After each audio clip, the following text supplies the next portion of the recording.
does your life feel like it's lacking? What does there need to be in your life that's not there? And how can you live a fulfilled life? Sometimes, guys, it's not just the circumstances. Sometimes it's how I react to, or my emotions or my feeling towards the circumstances. If I look at each of these, being fulfilled is like fulfilling a prophecy. Well, sometimes in my own life, I think my life should be in a certain place, or something should be going on. And you know what? That's not happening in my life. And because of that, I feel empty. To perform or do as a duty, to satisfy. Sometimes, I don't do what I feel like I should be doing in my life. And because of that, my life, I feel empty. To bring to an end, to finish, to complete, or to develop full potential. So sometimes the issue is what I lack of achieving in my life. Alright, there's a couple problems we're going to talk about. Anyone watch when LeBron James went to the White House after they won the championship? He was standing in front of the president, at the time President Obama. Okay, and then what was LeBron's comment? Anyone know what I'm talking about or no? Any basketball fans? What was his comment? Who said it? Someone say it? Okay.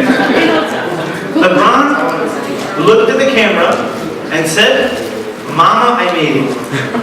Okay? His response to winning a championship and standing in front of the president and being at the White House was, "Mama, I made it." Is life just about making it? Is life just about achieving the end? I'll tell you guys a story. I have a very close friend of mine, one of my best friends, who went to NJIT, and thank God now he's doing very well and has a good life. I remember though we were talking about high school, and he was saying how at his high school graduation, he actually felt not at peace. Why? He was a really smart kid, and he is a smart kid, and he is where he is now. Now he's a computer engineer working for Merck, and doing very well and successful in life. But in high school, he was a smart kid, but he kind of breezed through. He didn't really work hard. You know how you can do okay, you can get a C or a B, but you don't really work hard? So he attended his graduation, and he actually ended up feeling empty. And he hated that feeling. And what he said was, "I'm not going to feel this feeling again." So college, he really worked hard, he really studied, he really applied himself. And how do you think he felt at his college graduation? Yeah, he felt like it's not just about the end. It's not just, sometimes we think, all right, if I just graduate, then I'll be happy. The sad news is, guys, for those of us who are working really hard in our life now and are developing, and if you're the kind of person that's struggling and struggling and struggling, and all you're getting is the B, and you're not at peace with that, can I honestly tell you, when you graduate, you're going to be at peace. If you're the kind of person that's just a genius and you're not working hard at all and you're getting straight A's, can I tell you, when you graduate, even if you graduate with like honors, and you yourself are not going to be that fulfilled about it because you know you didn't work that hard for it. It's kind of like you think, how many people here would be happy winning the lottery?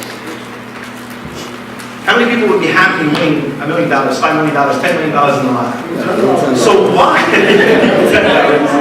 You guys have low, even for our lottery, we have low expectations here. No. Can I tell you, I'll give you an example. You know how many stories you hear of stars that made it, and they should be so happy, and they should be so successful, and then they end up like overdosing. So, from a couple years ago, Amy Winehouse, you guys familiar with the story of her life? How could someone who is so successful and so popular, and you turn on the radio and you hear them, but then they don't feel fulfilled in their life? You want to know why? Because even if you make it without really working hard, then you don't feel like you deserve it. If success comes very easy, then even that success that's very easy, you're up here and you're popular and you're a star and you're very successful and you're making money and you have respect and you have all these things, but then you don't feel like you deserve any of that. And so from the outside, it seems like you have all the respect. Everyone knows you, everyone knows your name, people like you, you're very successful at what you do, you make a lot of money so that you're comfortable, but on the inside, you're empty. So it's not just about making it or achieving it from the outside, but how I get there and what I do. I can tell you, so people make fun of me for being a huge basketball fan, being a LeBron fan, and even the first year, listen, so I started being a LeBron James fan when they beat the Detroit Pistons, I think it was like 2007, and he single-handedly by himself, like beat the entire team in the fourth quarter. And then that team, if you follow the struggles of someone who's successful, and you follow from when they're a good team, but then they keep losing, and then finally they beat Boston, and then finally winning a championship, and then following somebody through the struggles, through the hard times, seeing the hard work that they put into life, you see the journey and you see the hard work, and then because of that you respect the entire journey. And when you see achieving the goal in the end, you see why there's fulfillment there, you see why there's accomplishment there. Last year, if anyone watched the finals, after these guys won for the city of Cleveland, you have grown men in their 20s and 30s hugging each other and crying. Right? It's because they really felt like we worked hard and we know what we did, and then because of that, we achieved. Let me ask you a question. You know how now, with social media, you can kind of post an image and post a picture, and that entire image is like how you want to be seen by everybody? So you take one snapshot, and then through Facebook or Twitter or Snapchat or whatever, this one image and this one snapshot symbolizes or is an image of your whole life. You get what I mean or no? You know what our problem is? Sometimes, guys, we focus on our weaknesses. Sometimes we focus on a weakness or a negative quality I have. Sometimes on the path of life, I might have a little section that's a fall. I might have a little section of my life that, whether it's a fall, whether it's a weakness, whether it's a... And this, it's almost like I take a Snapchat, I take a picture of my weakness, and I post it in my head. I take a picture of my failure, and I post it in my head. And then my entire life, I end up seeing myself by my weakness. Does that ever happen to any of us? Do you ever see yourself and you define yourself just by your faults? Right? What would happen if I did that with biblical characters? What would happen if I took my cell phone, got into a time machine, went back and took a picture of each biblical character either at their lowest point or at a weak flaw in their personality? Then Moses, on my post, would just be a guy with a speech impediment. David would be a weak youngster, if not an adulterer or a murderer. Right? Paul was a murderer. He was watching people's stuff while they were martyring Stephen. Right? St. Peter would have been a man with a temper. The reality is, God sees opportunity where we see failure. If you look at how Christ looked at Zacchaeus, how did Zacchaeus see himself, and how did the world see Zacchaeus? And how did Christ see Zacchaeus? If you look at how Christ saw the woman caught in adultery, how did she see herself? How did everyone else see her? And then how did Christ see her? I could take a picture of a woman who was demon-possessed with several demons. And I could say, okay, here's a woman who's demonic, who's demon-possessed, right? But if you fast forward a little bit, she's there at the feet of the cross. And she's there, one of the first people Sunday morning to see the resurrection. Who am I talking about? Mary Magdalene. You see? So, don't define myself by my weak points.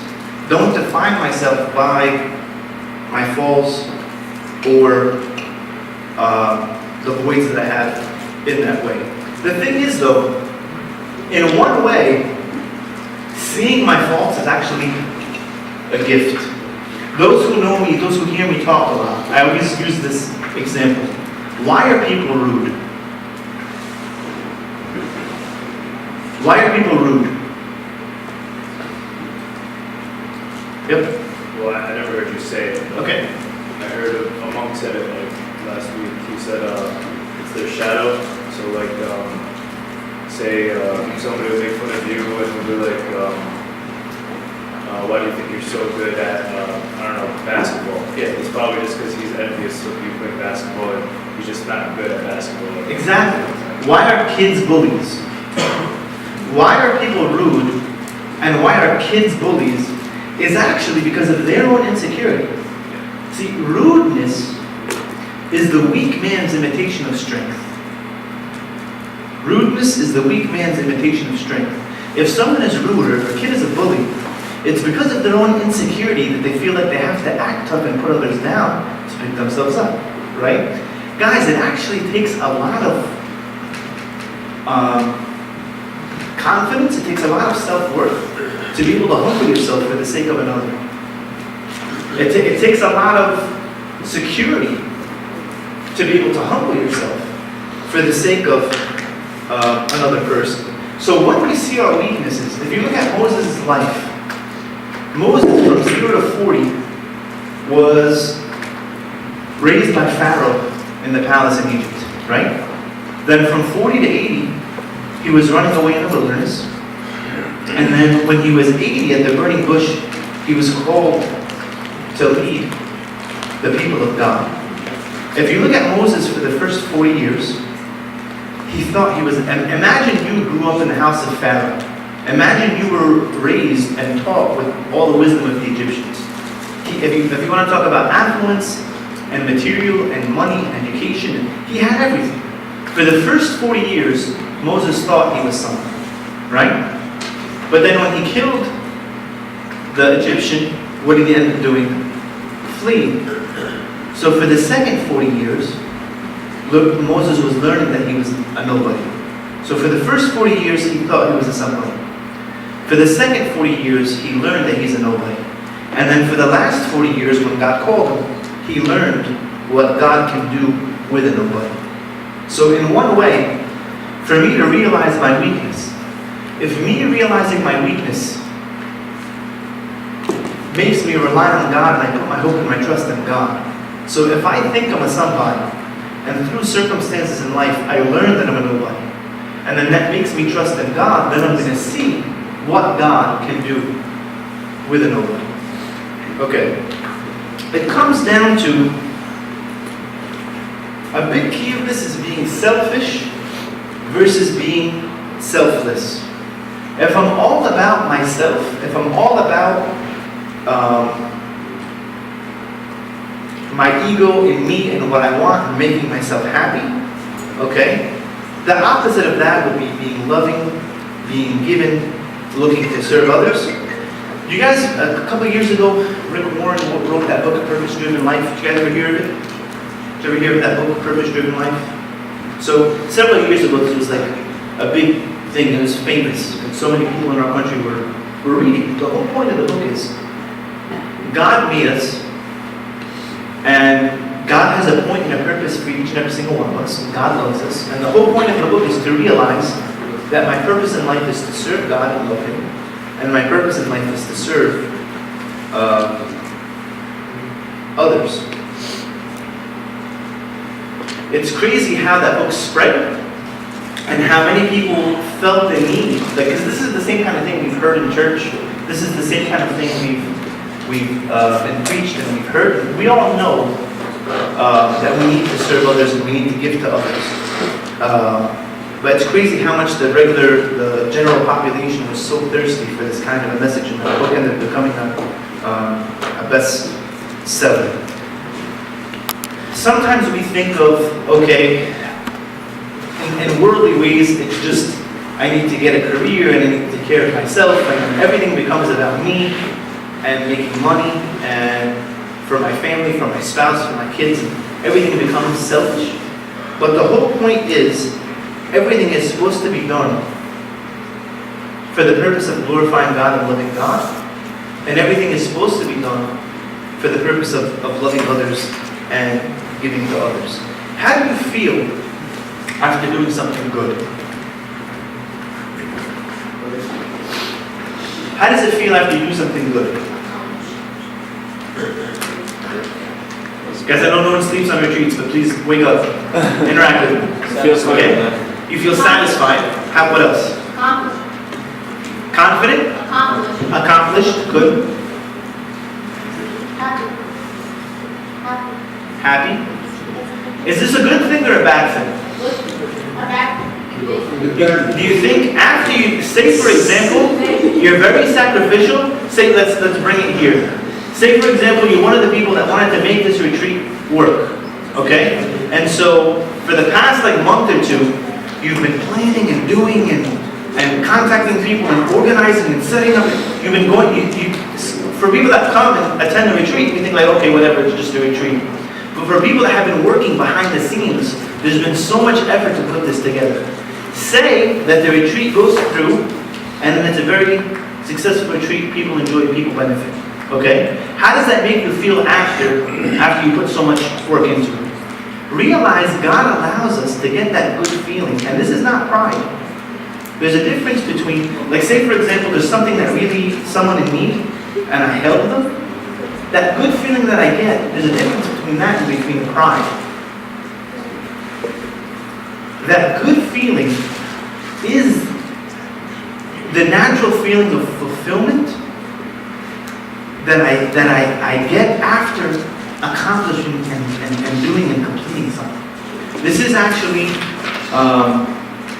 it's a good thing. It's the problem when it turns into pride is when I glory and I take all credit for myself and I don't glorify God for it.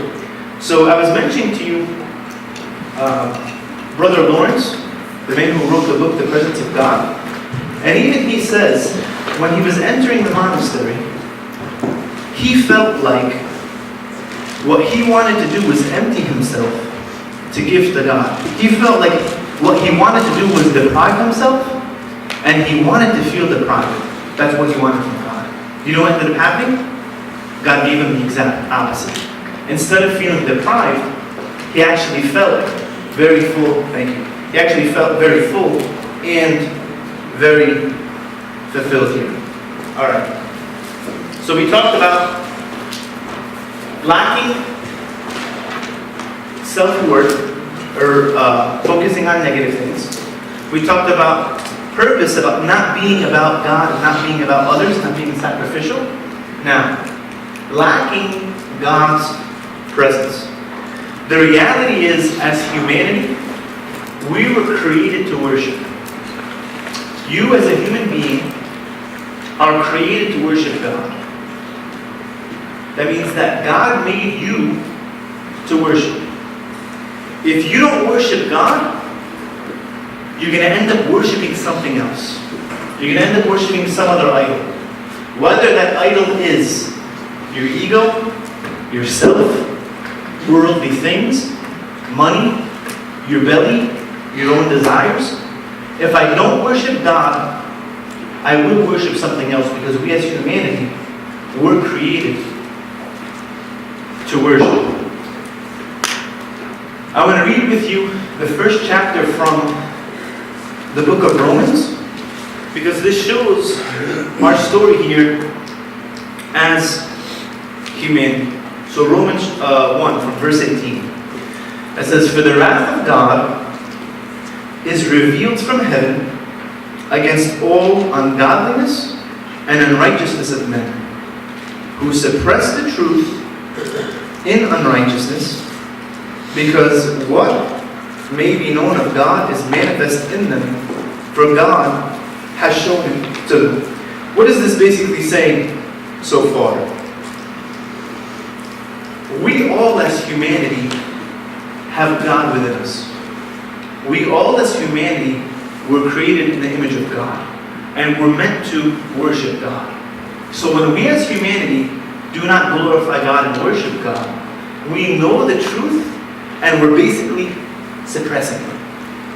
So I'm made to look to God, to glorify God, to worship God. And when I do that, then I'm fulfilled, then I'm not empty. The problem is, when I'm not glorifying Him, I end up, as it says here, suppressing the truth in unrighteousness. Okay? And it continues. It says, "For since the creation of the world, His invisible attributes are clearly seen, being understood by the things that are made, even His eternal power and Godhead." So from the creation, God's invisible attributes are clearly seen. The guy in the book that I'm referencing, you want to know his story of what made him really turn to God in his conversion? He was looking at a tree in the wintertime. So you know how you walk outside and see the trees? He walked out and he looks at this tree, and he sees a tree that's dead. It doesn't have life, it doesn't have leaves, it doesn't have fruit. But then he sat and he looked at it, he said, wow, he said, in a couple months, this tree that's laying here and it looks like it's dead is going to start bearing leaves, and it's going to start bearing fruit. Wow, how amazing is God? How amazing is God's providence? How amazing is God's creation?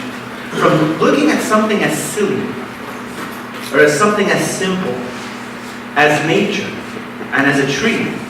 I remember one of my friends who was in medical school was saying, if you look at the human body, you look at human anatomy, if you just move your finger like this, your hand is designed so that moving your finger like this, you get the most possible force for that small area. All of our being, all of our existence, all of our world is a miracle. If we just pay attention and look at what God has done, we wouldn't be able to help but glorify God. So that's what it's saying here. God's invisible attributes are known, even from nature. And then it says, so, being understood by all things that are made, even His eternal power and Godhead, so that they are without excuse, because although they knew God, they did not glorify Him, nor were they thankful. We as humanity, as human beings, were meant to glorify God. We as humanities are meant to be thankful. Our life should be a doxology, glorifying God. Our life should be Eucharistic, thanking God. My entire existence should glorify God and should thank God. But what happened with humanity? They were not thankful, they did not glorify, but they became futile in their thoughts, and their foolish hearts were darkened, as someone mentioned here, being darkened. And it says, professing to be wise, they became fools, and they changed the glory of the incorruptible God to an image made like incorruptible men. So this is not talking about idols, birds, four-footed animals, and creeping things. Basically, even St. Athanasius, he wrote his book Against the Heathen and on Incarnation. When he talked about against the heathen, he was talking about how the same thing, we were made to glorify God, and we are made in the knowledge of God. But when we take our eyes off God and we stop glorifying God, then we start worshiping things that are below. So if you look at humanity, If you look at all the ancient pagan religions, they would worship the sun and the moon and the stars. And then the more they take their eyes off God, the lower the things that they worship. So then they started worshiping people and animals, and then they started worshiping statues that looked like people and looked like animals and so on. The whole point is, I'm made to worship and I'm made to glorify God in that way. And if I don't worship God, I will end up worshiping other things.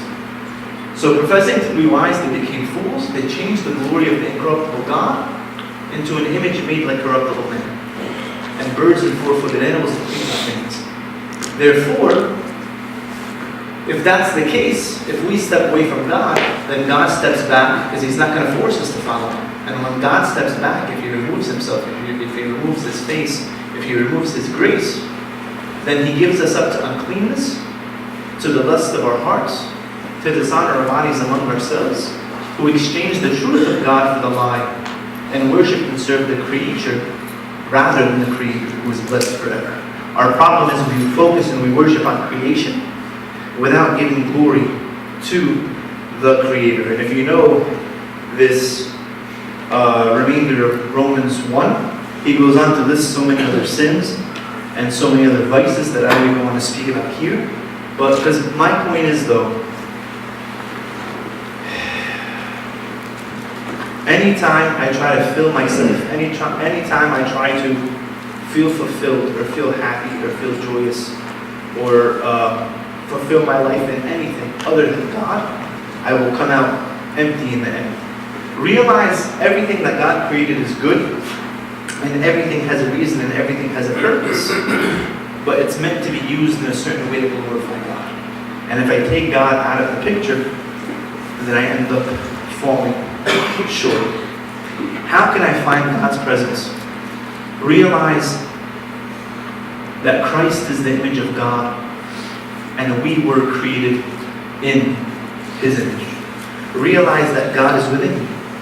Realize that God is with me. God is present, and one of the beautiful things, again, this book was very beneficial because it wasn't like highly theological. It was actually very simple, and it's beneficial for whether you have like a priest who's reading it and studying it, or a missionary who's going out in Africa or something and preaching, or whether you have a simple person who's at work. Through every aspect of life, glorify God in everything. And whether this person was a monk, and his job in the monastery was he was cooking in the kitchen. And so whether he was cooking something in the kitchen and making, or whether he was praying a liturgy and at Eucharist, he was practicing the presence of God through everything that he did. Put God before me in everything that I do. Everything that I do for the glory of God and the presence of God. If we seek our own selfish fulfillment, like if we seek things out of just for me, how may I end up empty? But if I seek to glorify God and to serve God, and I seek to love others and to serve others, how will I be in the end? Fulfilled. Okay, is this practice? Okay. Is this spiritual mumbo jumbo? Does any of this connect or real? What, I know there's a workshop after this, right? Or there's dinner after this, but workshops later, but what do we feel that really is void in our life practically?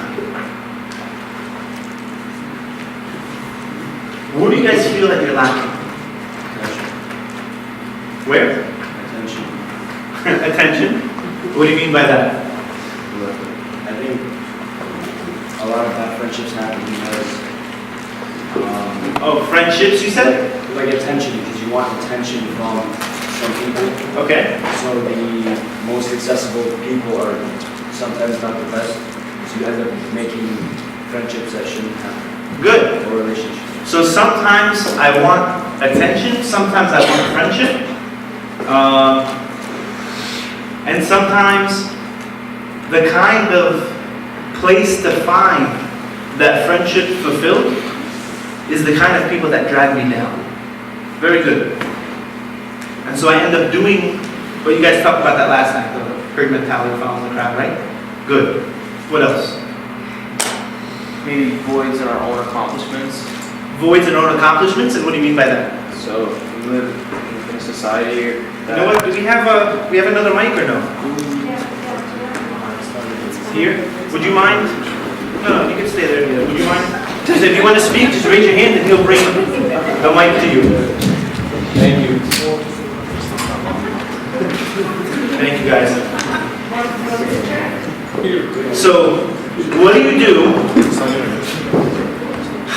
It's because there's two extremes here, right? One extreme is being worldly, like being worldly and being all about, like I want to, making a name for myself and being successful and being rich and all that stuff. But at the same time, you want to work hard and you want to achieve.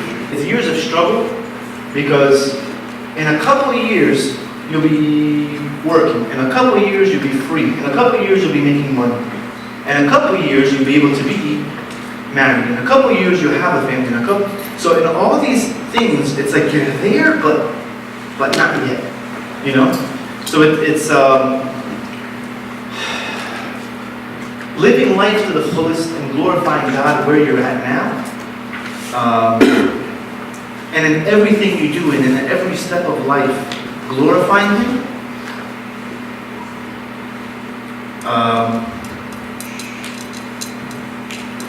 And you just living life, you'll see your life working out.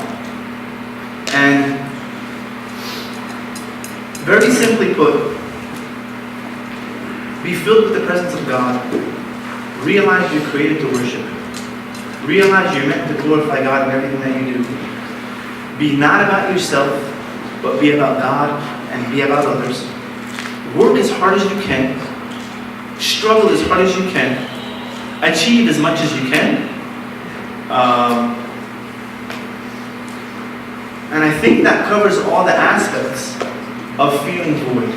Because if you feel void or you feel empty, it's either because of lack of knowledge of God, lack of presence of God, lack of worshiping God, or lack of working hard, or lack of achieving, or lack of completing things on your own, or lack of serving others, or so live the kind of life that glorifies God, and live the kind of life where you give and serve and love others.